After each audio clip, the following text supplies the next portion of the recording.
Hi, welcome to Norah's Cooking Diary Season 2 Episode 5. In this video, I'm going to share with you a butter prawns with egg floss recipe.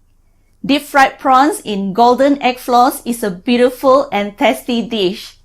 The crispy prawns mixed in buttery egg floss with the additional curry leaves will give you that extra flavor and aroma.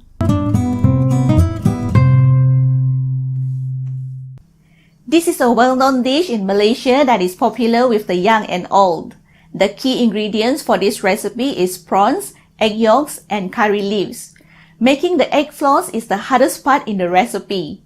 Typically, you would have to use one hand to hold the egg yolks mixture at a high level, carefully pour this into the frying pan, while the other hand is continuously stirring the mixture in the pan. You may be tempted to skip this step, but without the egg floss to bind the deep fried prawns with the curry leaves, this recipe will give an incomplete dish.